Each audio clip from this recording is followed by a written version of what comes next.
Hi, everyone. Thank you for joining us today.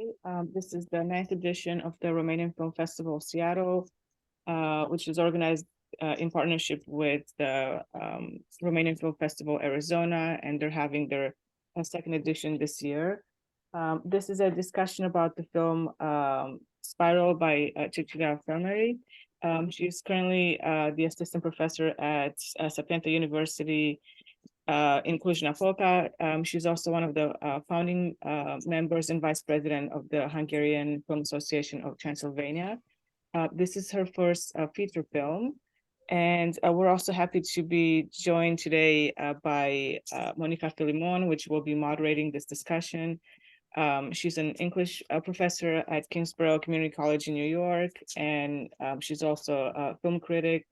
And she's written books about Cristi Puiu and Corneliu Porumboiu, which are well-known directors in Romania. She's also been a guest of many of our editions in previous years, so we're very happy to have her again this year. And Spiral is now available to stream online in the US through November 27th. So thank you everyone for joining us today. Thank you very much, Gabby. Just one thing, I'm writing a book about Porumboiu. It's in the process of writing, which will take longer than I expected. Welcome, Cecilia. For our viewers, I just want to say a few things about you as well. You started by studying law, and then from what I have learned, while you were studying law, you were also working for a theater company, for a children's theater company in Cluj. Yes, puppetry theater as an actress, puppetry actress, you know. Yes. So. And then you ended up studying filmmaking in Cluj, and later you did a master's in Bucharest, from what I know. Can you tell us something about what attracted you to do cinema and how you see the role of a filmmaker in society in general, in Romanian society, European society? I got to cinema accidentally because I was just searching to do something very interesting in life, and I didn't know what it would be. I studied informatics in the high school, so nobody was artist in our family. So I just tried this and that, and then I tried also filmmaking. And when I made my first short film, I realized that this is the directing is the thing what can mobilize me in every way. I mean, I have to use everything in me, my mind, my feelings, my organizational skills. So basically everything in every part of my life, and it worked for me. So I just realized that this is what I want to do. But I wasn't attracted. I didn't watch too many movies before that, so it's just normal like anybody else. Mm-hmm. And what is filmmaker's role in society? Actually, I don't know, like every storyteller's role, that stories help us to live our lives, to show us different approaches to life, feelings, experiences. So as a filmmaker, being a storyteller, I think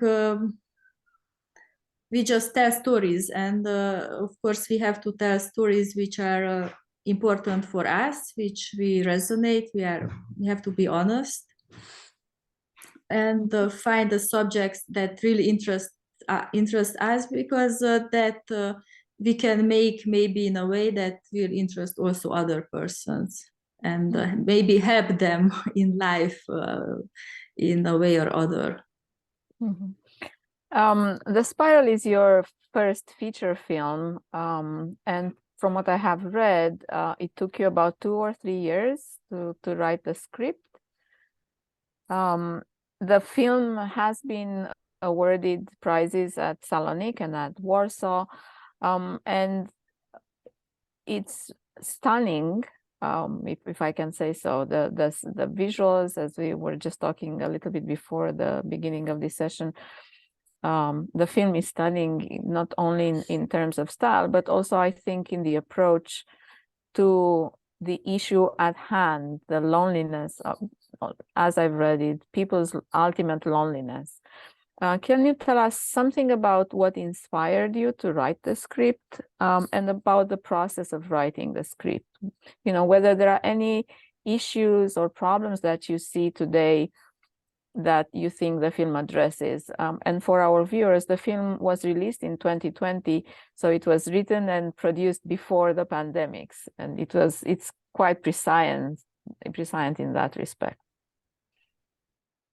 The idea came from, I was in Norway with someone being in the seaside. He was trying to catch some fish, but he couldn't.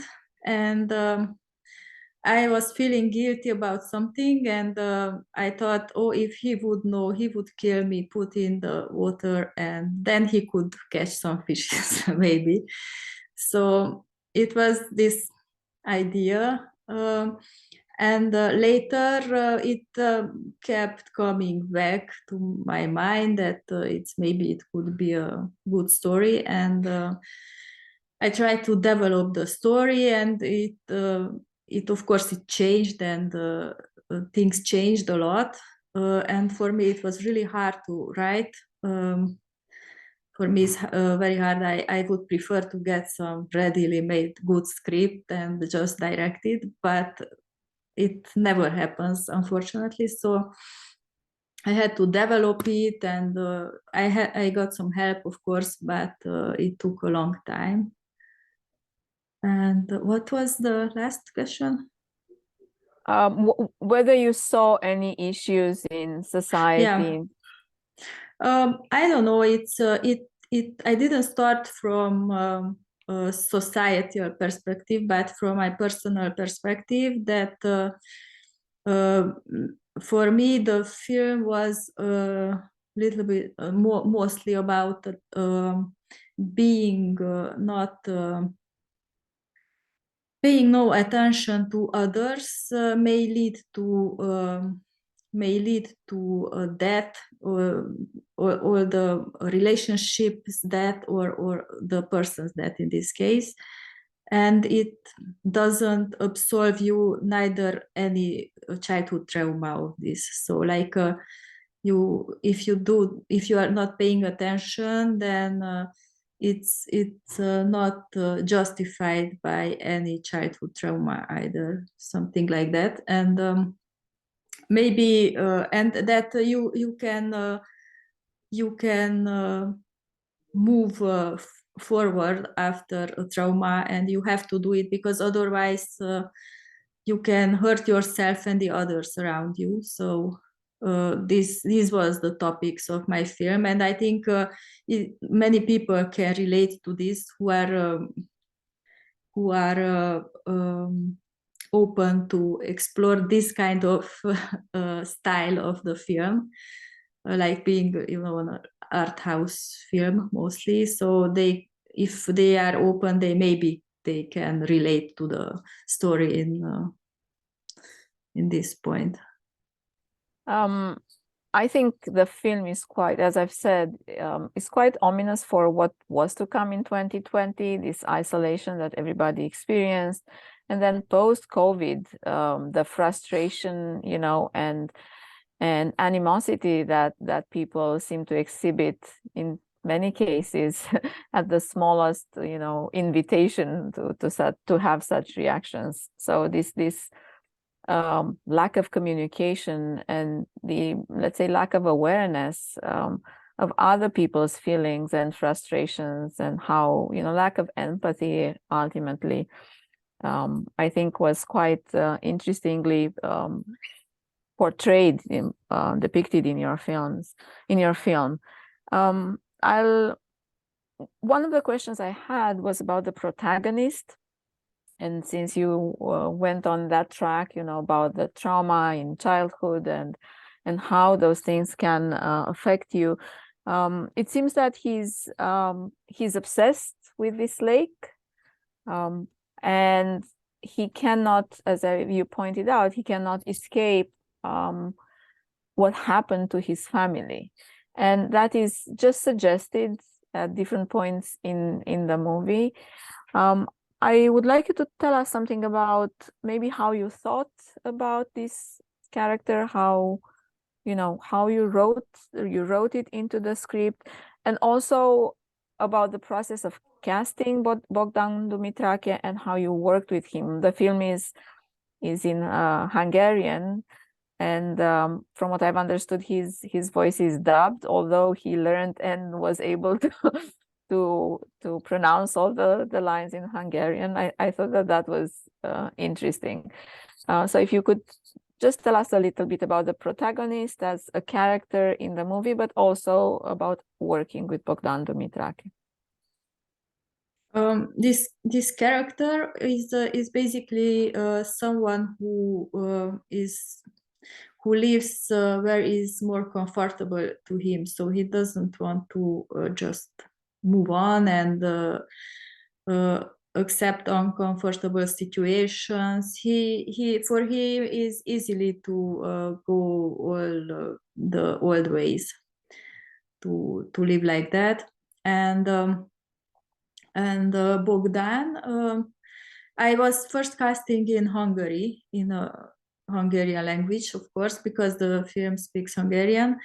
But I just couldn't find the perfect actor who can play this role deeply, and to be a very good actor and to be believable that he is living in this at this isolated lake, and he's so it wasn't easy to find a Hungarian actor. And when I was writing the script, sometimes I was thinking, oh, Bogdan Dumitrache, how well he could play. Unfortunately, he speaks Romanian, but after I couldn't find anybody, then I made a short casting in Romania, where there were more options. Actually, Romanian actors are just, I don't know, like this age, at this age, male actors are just very good. So I would have more options, but Bogdan was the perfect match from my point of view. And it was, he learned the Hungarian language, but he has such a bad accent. It's a very hard language. And he has an accent, but where we thought we have to dub him, but I hoped secretly that because the shooting was in 4 seasons, then in 4 seasons maybe he get more close to the Hungarian language and I can dub him with himself. But it wasn't like that, so I had to find a very good actor in Hungary to dub him, and we worked very much days dubbing. Normally they do, because in Hungary they do many dubbings for the films, but they do in one day one main character normally, but it's not so good then. But we worked like many days, and Bogdan was very happy with the result when I sent it to him. And in some places you cannot tell the difference. For me, it was really important because I really like how he speaks in Hungarian, even though he had the accent, but he was so natural because he's a very, very good actor. So I was so sorry I have to change his voice. So I just wanted to hear the same thing with a good accent.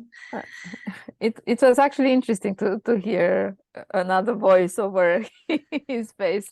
Although I think it's close to his voice though. Yeah. What about the role of women in the story? You have two excellent actresses.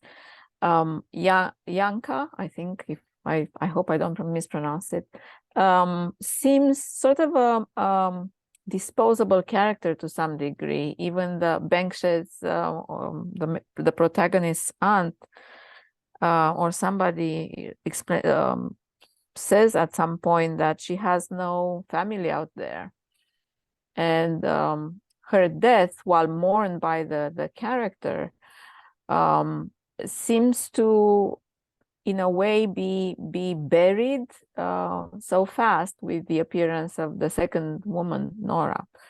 So I was wondering how you thought about the women when you wrote them into the script, and maybe if you can connect the discussion of the relationship among these three characters and the title of the film, The Spiral. I was thinking about the two female characters in that as they being like one relationship. So the end of the relationship was with the first girl at the beginning, and the middle of the relationship was with the second one. So it was switched a bit, but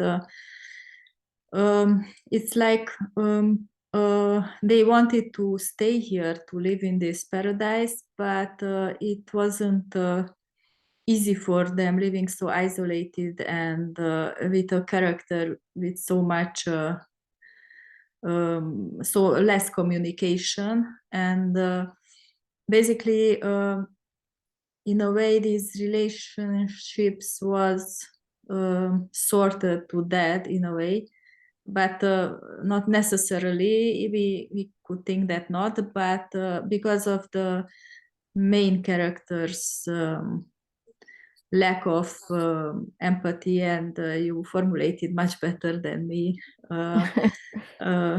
not paying attention to them, and yeah, it was, and the title is it's of course things repeat themselves in a way, but not necessarily going around. Maybe it can go The up or same. down. Yeah, not the same. It can go up or down as spirals go up or down. So it's not arriving in the same place, because every change, every action, everything what happens changes a little bit, and even if our reactions are the same, if we don't change, but not exact, but the situations differ a little bit, and maybe we also change, even if not that much. So it's in between. But it's hard to explain exactly. Yeah. Yeah, it seemed to me as an unraveling of the character, and I was wondering what the ending is, because it could be positive, he's breaking out of the cycle, but the way it is filmed with that series of roads and highways, it could be a labyrinth as well. He's coming out of this obsession with the lake, maybe with his past, and into a world that seems just as hostile, or maybe that's how I perceived it. And I was wondering what you or other people thought of the ending.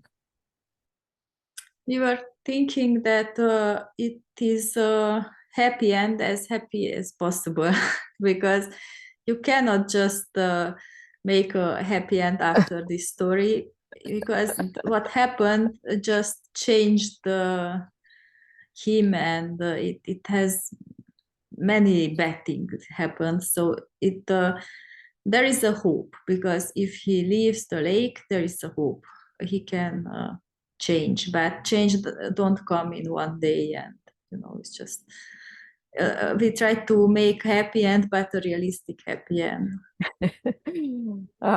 So it was more of an escape. Yeah. So my last question has to do with the imagery and many motifs that are there. Obviously, the lake is so central to the story. It's a site of, it's his obsession, but metaphorically, I think it's a site of memory for him. His dad disappeared. He assumes that the dad died in the lake. His first partner obviously dies in the lake. Another motif is that of the fish, and the scary catfish that can eat anything and everything, but the fish also appear in an aquarium. That's more of a metaphor for entrapment, right? For people entrapped in certain situations. And those fish, some are eaten by the cat, and some remain. So if you could say just a little bit about the imagery, particularly the lake and the fish. We were not thinking about this, that this is the metaphor or for this or that. It was just, I don't know, it's just, the metaphors made themselves appear during the script writing and during the shooting and in the editing process. Of course, we knew that lake represents the past and how for him, and the place what he knows the best, and where things die, animals die or reborn, or so the lake in a way reflected his relationship, his well-being or not so well-being. So it's just somehow a reflection of him, but we didn't try to do it very precisely or being very, because I don't know, it's just better not to do that. I think the opening shot was extraordinary, and I assume that you filmed with the camera upside down from a boat or something. Yeah, from a boat, and we just turned upside down the image. Yeah. Yes. The DOP was George Reeder. I made with him 2 short films before. I like to work with him very much. We worked a lot with the images, like how to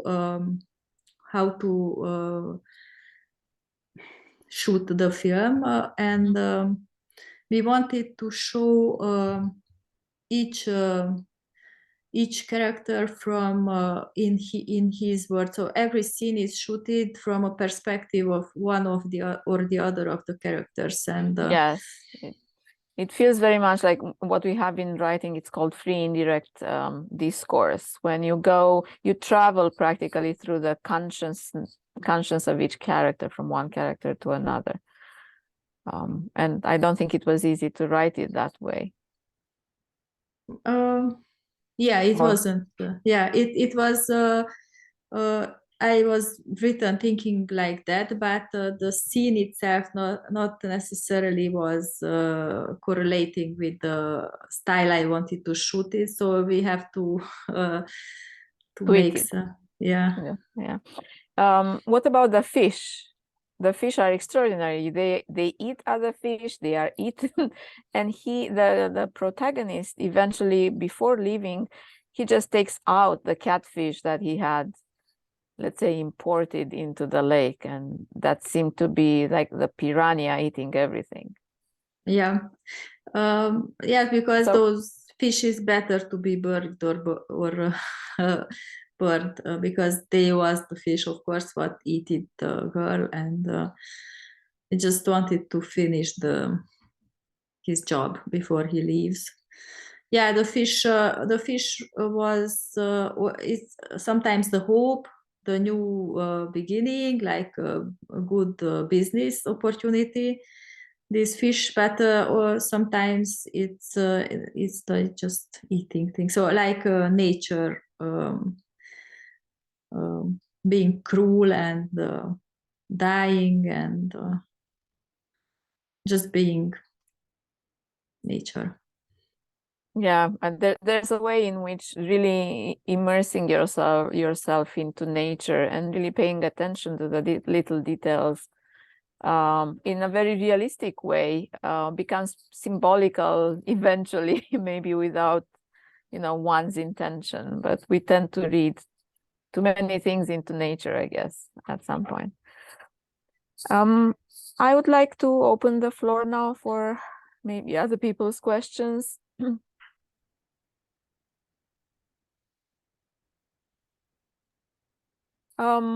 If not, okay. Hi. Hi. Chicago. First of all, congratulations for creating a movie that made a strong impression on viewers in general, on me in particular. Thank you. I'm always going.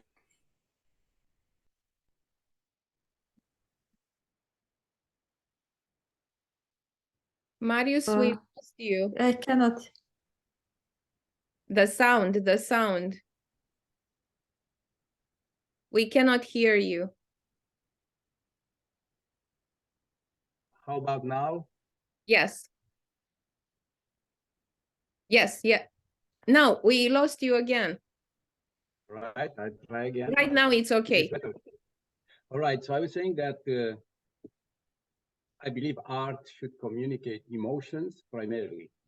And watching your movie, I went from enjoying some tender moments between Bence and both Nora and Janka. Very well done, much care, delicately. I really thought that that was masterfully done, in good taste and everything.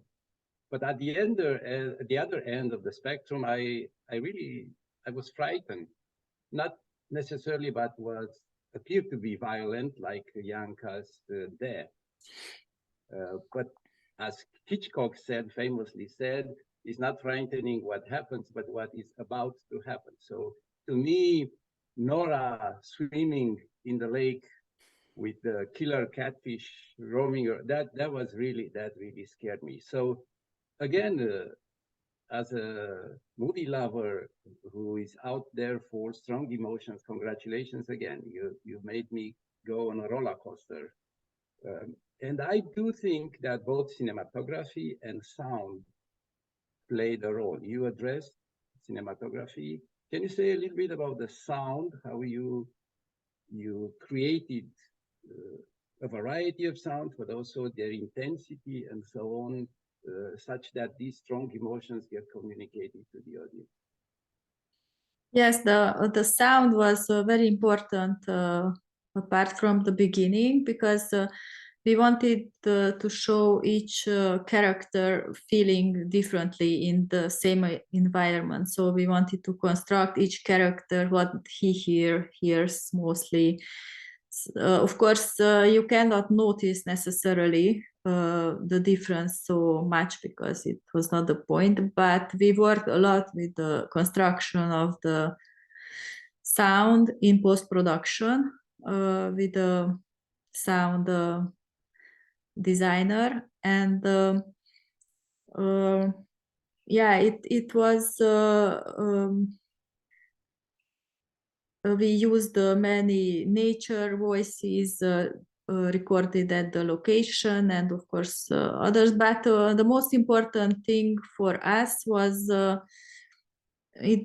play like with the sound a little bit like with the music, but of course not being a music, but just dramaturgically add to things, and how he hears when he's inside of him. We cut the level of the music a little bit down, and when he comes back to reality, we start to hear again in full power the level of the sound. So we played also with this, so dramaturgically because the sound has a big impact on us, even if we don't pay attention, but we hear it. So Thank it you. was really a good question. Thank you for asking. The sound engineer was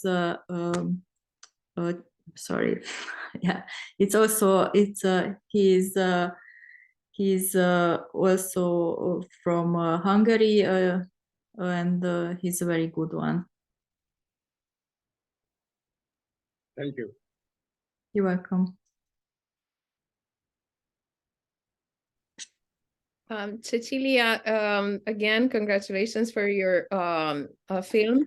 It made a huge impression on me. I watched it, I think, twice because the first time I was stunned. I mean, I didn't, I thought of so many things that I needed to watch it again to see what's the deeper meaning, because I felt like there are so many layers of meanings. And, you know, my background is in literature, and I thought the first thing, oh my God, this is the Lady of the Lake, Walter Scott's story put in, updated and put it in modern ways, although Scott's story has a happy ending, 3 men fighting over 1 woman. But I felt like there are so many questions about vulnerability, fragility, how males are perceived. And it's, in the end, it's about masculinity. You have strong characters, women take initiative, even if they become victims somehow of this predator. And we see him as a predator, then the fish is a predator, but he's very close to what I would call a natural predator in a way, although he himself is a victim. Probably you infer through the film that he has been a victim of some sort of, I don't know, abuse or mourning after his father. Abandonment, yes. Yeah, abandonment, and he cannot take that.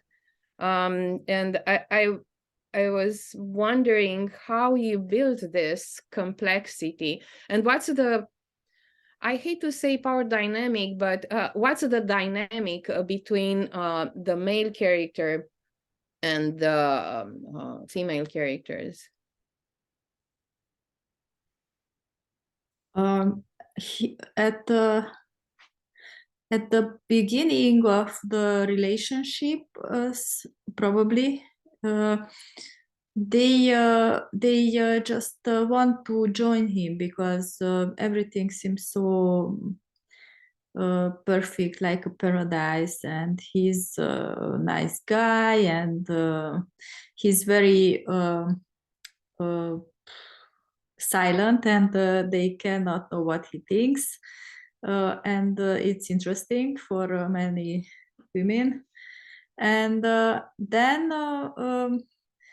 the relationship start to fall apart because the women are not so happy, and he's just don't care if they are happy or not. He wants them to stay. Even the second one he would prefer, but he learned from his mistake that if he don't care and wants her to stay, they can die, or it can happen something really bad. So he learned, which is good.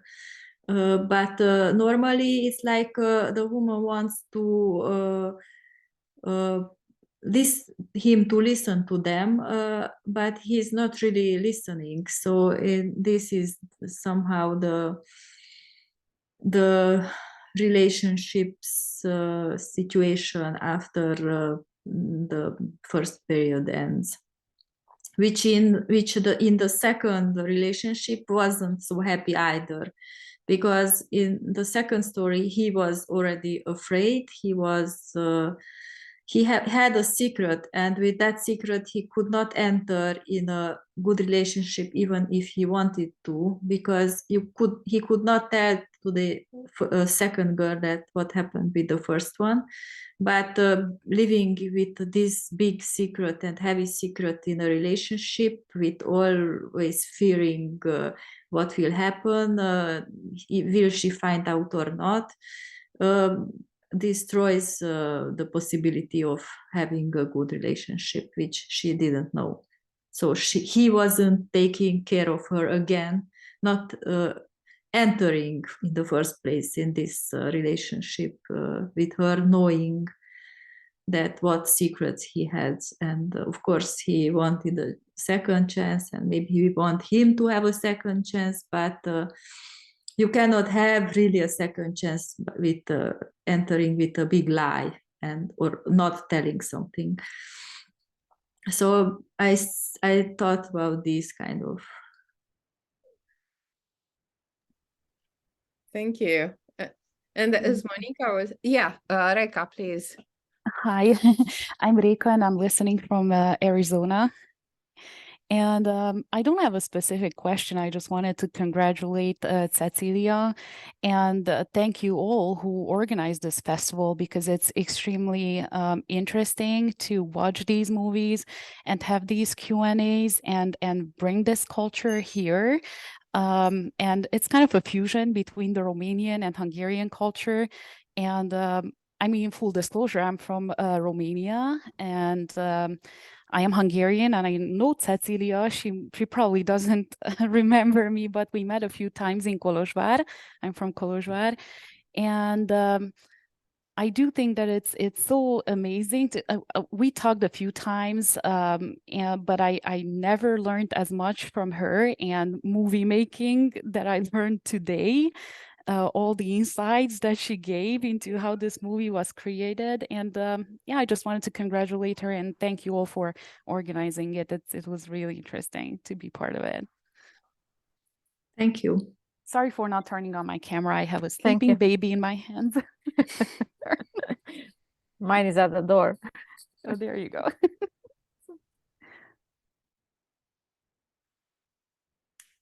Yeah, what I was going to ask you, Cecilia, was because Monica mentioned before our Q&A the fact that you experimented with pastilla fericirii, the pill of happiness, and then you changed the style. And I was wondering, what do you have? What do you work on? What are you working on? What's your next project, and where will you take us, the viewers, with you? Actually, now I am writing a book for my students. So I'm not writing any script, but I will have to finish until the 1st of December. And now I just feel I want to write something, because which is not a book. So just not a core, this course thing. What is the book about?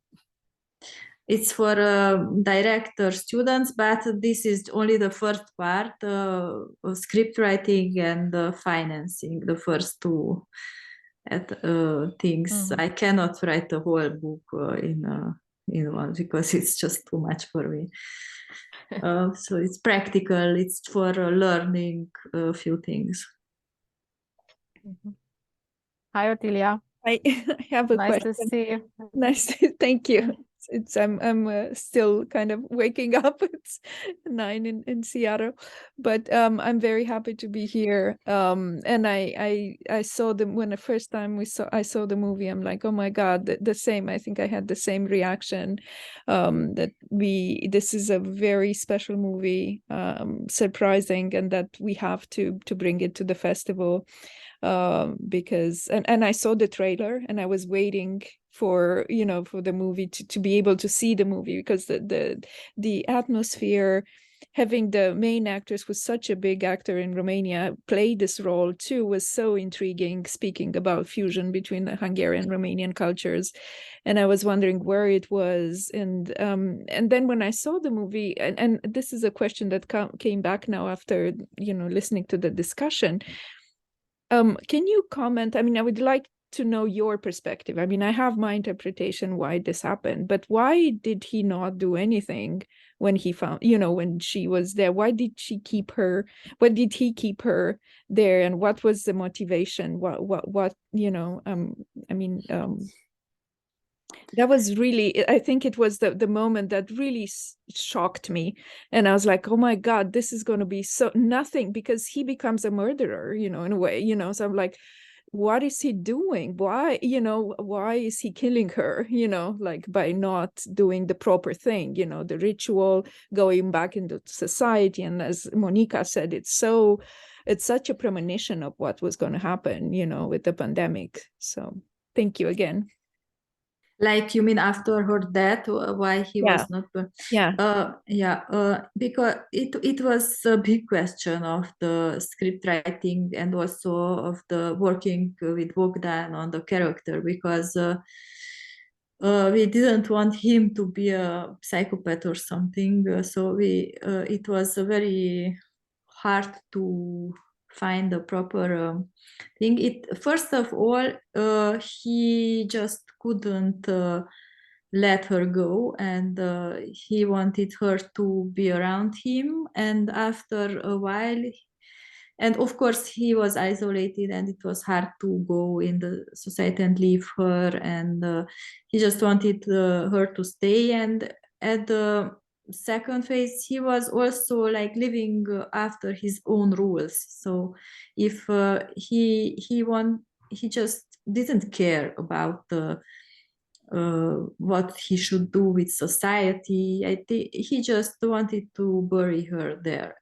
And actually we was shooting also how he put her in the lake, but we didn't put in the film because it would we switched a little bit the dramaturgy, because the second part would work differently if we would know what he was doing with her. The fish would have eaten her. Yeah.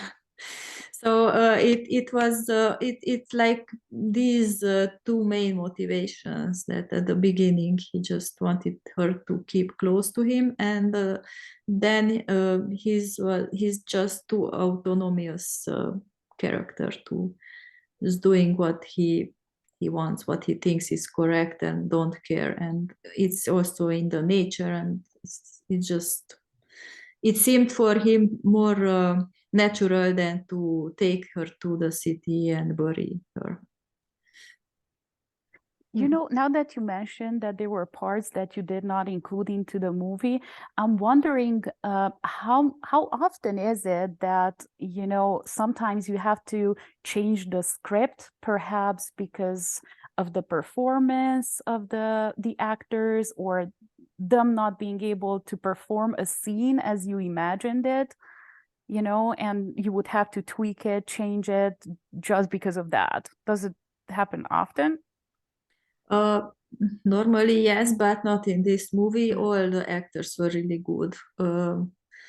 So this was such a nice editing process in this way, that all the main three characters were playing very good from my point of view, and I just could use the nuances which I use, this or that, but all of them were good. Bogdan is a very clever and very good actor, so we just talked very much about the character, and he always knew what he was playing exactly, in what scene, what was he in, and he didn't play more or less, he just played that exactly. He was so he's a very good actor, so I just could choose of different nuances. And also directing it was really a pleasure, because I told him something and he was just doing it. And so, and also the actresses were, so in this case it was I didn't have to change the script. Of course, sometimes in my short films happened that I had to rewrite, but not the whole script, maybe little parts of the scene or something. But sometimes you just don't rewrite the script because of the actors. Sometimes just in the editing process, you find out it's too much, it's too slow, it's too less here, you have to take a scene and put it here, or just leave a scene. So it's it's a whole script writing process during the editing. If I may ask, I want to pick up something you just said. And I'm going to ask about continuity. It's certain that you have shot scenes across several seasons, winter, spring.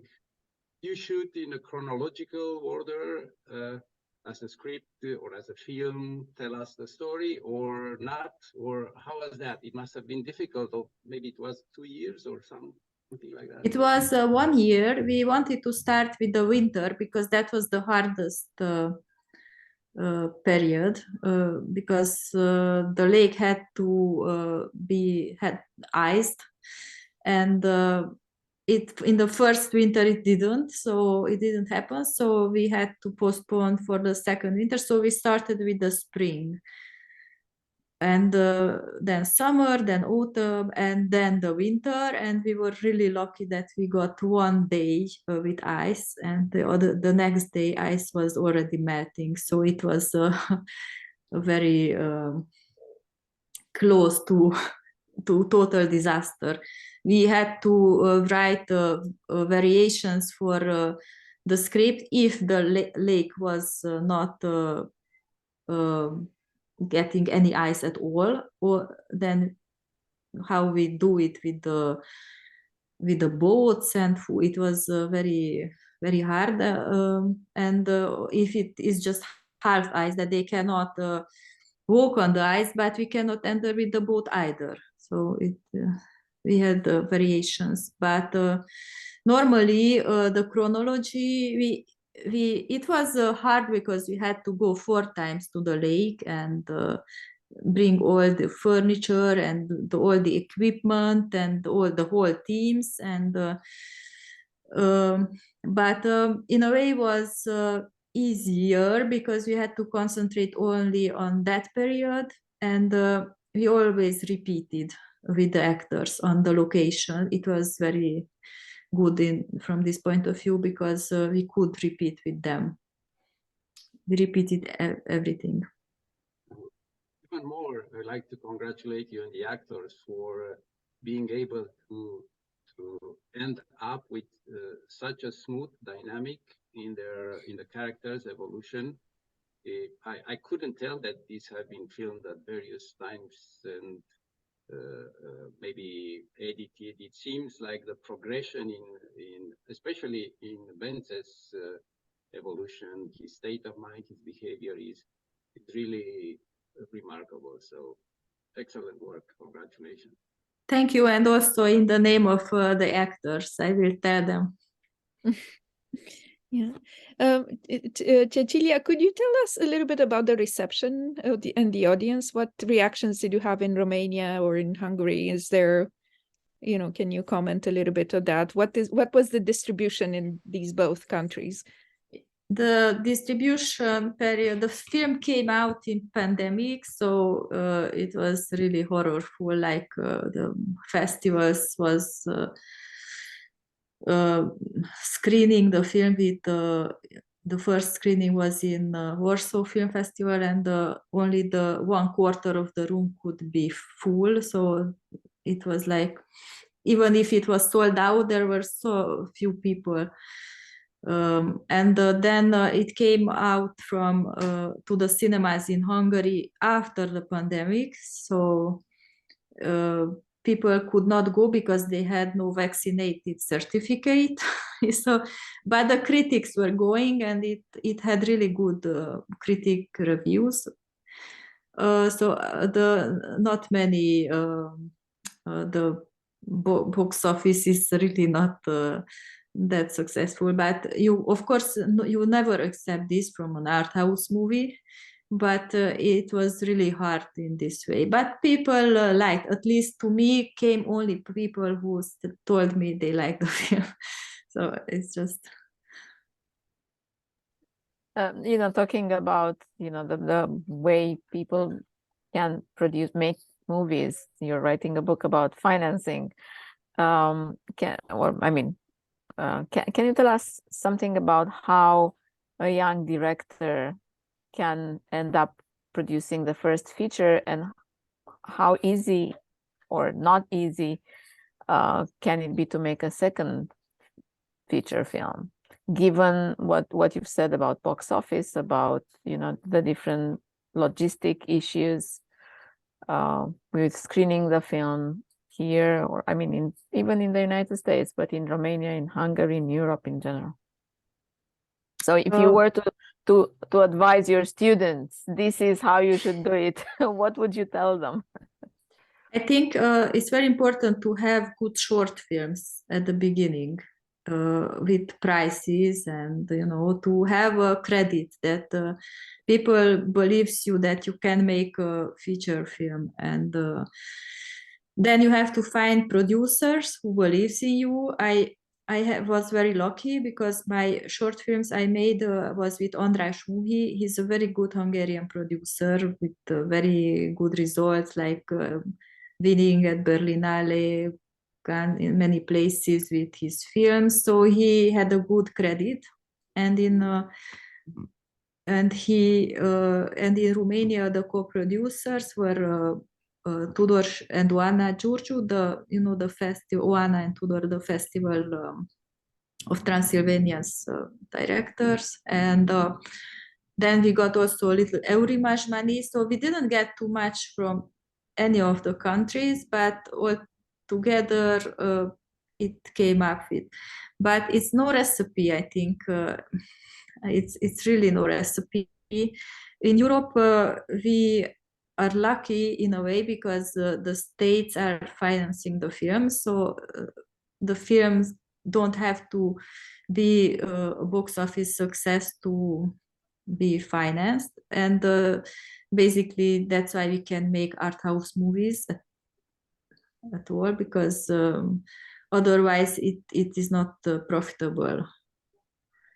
But otherwise it would not be any films in Eastern Europe, because none of the films are profitable. There are just not enough people in a country who speaks language that to fill the cinemas, and it's just not profitable, and the film costs a lot of money.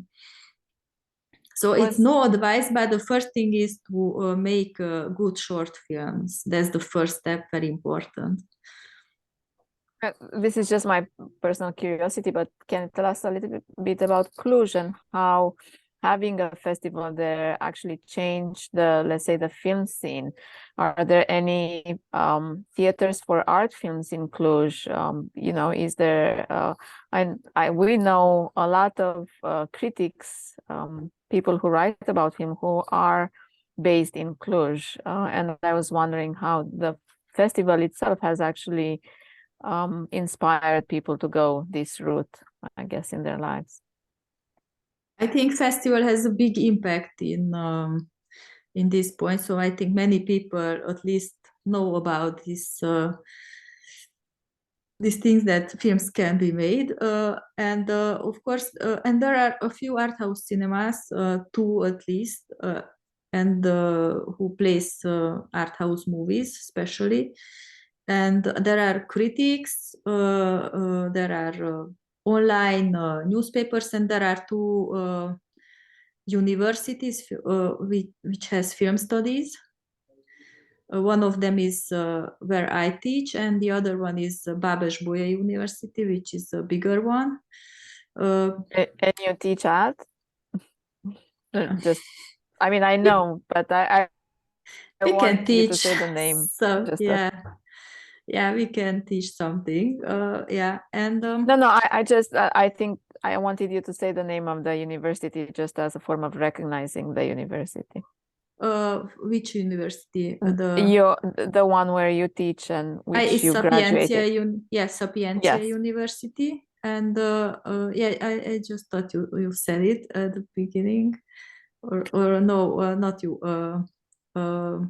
I didn't say. Yeah, Gabi, yeah. Oh, okay. But it's no in Cluj. It's no film industry because it's not the capital. It's in Bucharest only. And because we are in Transylvania, we can also go to Budapest because it's almost the same distance as Bucharest. I see. So I assume there are a lot of students who are there are enrolled.